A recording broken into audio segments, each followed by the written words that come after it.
in Bombay and Calcutta, in Mayapur, when we went to live in Mayapur, there was no electricity. This land, you know, I went to see the man. I was the first one to meet that man that owned this land. I made him a life member. I didn't make anybody anything. He became a life member out of his... Anyway, I went there, it was a Saturday. And I walked in the room and it was Mahatma Gandhi's birthday. So when I went in, I said, Jai Mahatma. And he liked that, and he became the life member. We have our Mahatma Gandhi here. That's another story. We tried to remove him once, but there was a riot. We didn't know that he was a national hero. You know? So this is what Prabhupada taught us. Prabhupada taught us, if somebody is not a devotee, they're not genuinely devoted to God. In order to be genuinely devoted to God, one has to see God in everything. And he appreciates it. That's the difference between a devotee and a demon. A devotee appreciates life. He can appreciate a coconut, a glass of orange juice, the breeze, the light.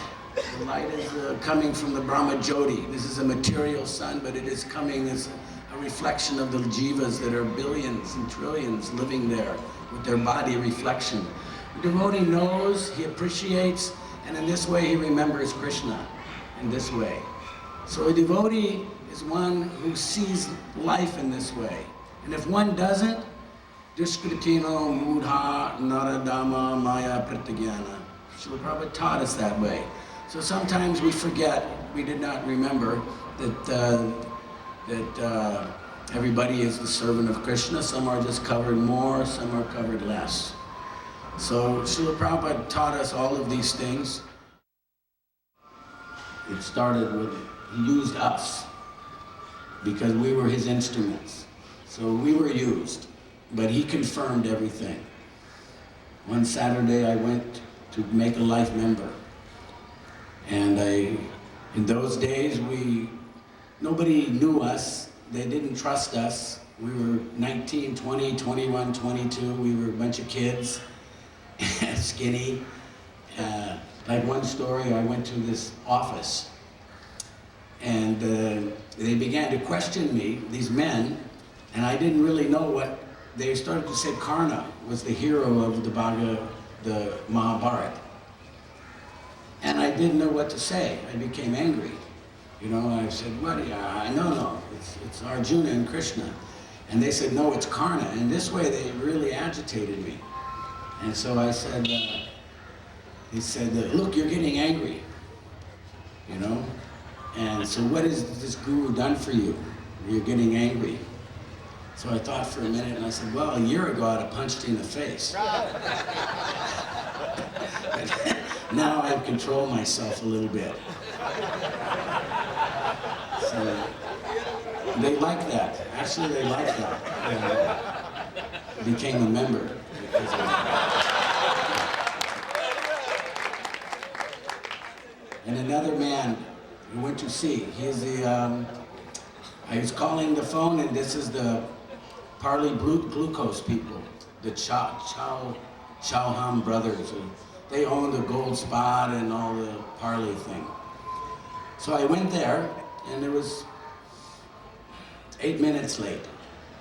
And big office, and this man, I wasn't used to this. He was sitting in a suit in a fancy office, Western style. He's a big man, this guy.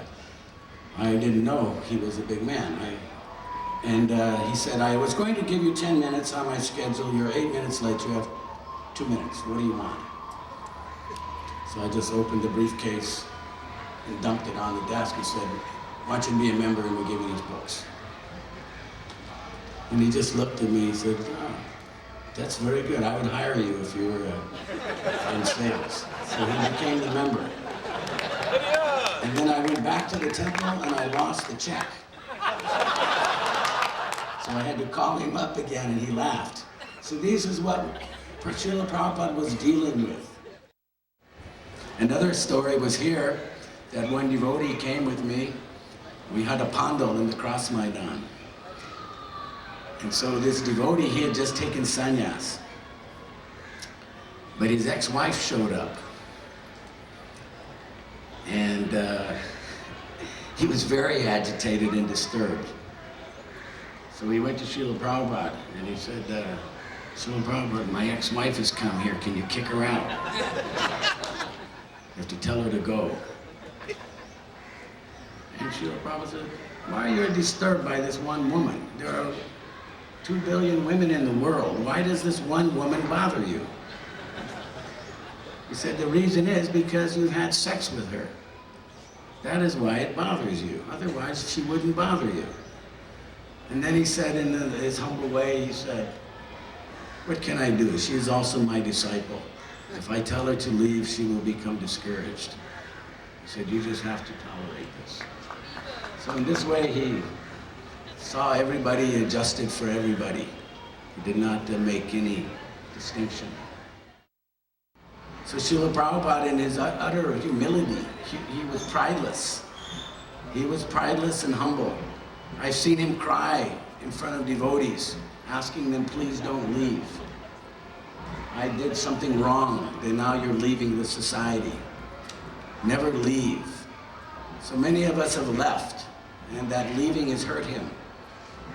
And he is wanting to see his disciples working together and giving up their own selfish motivations to try to help each other. Because what do we have but a few more years left in these bodies? We're over 50, most of us. Most of us will be dying within 15 years or 10 years. Why not give it a shot one more time? Jai! Haribo! Haribo! That would please him. So we are here to please him. Je anilo premadana koruna prachu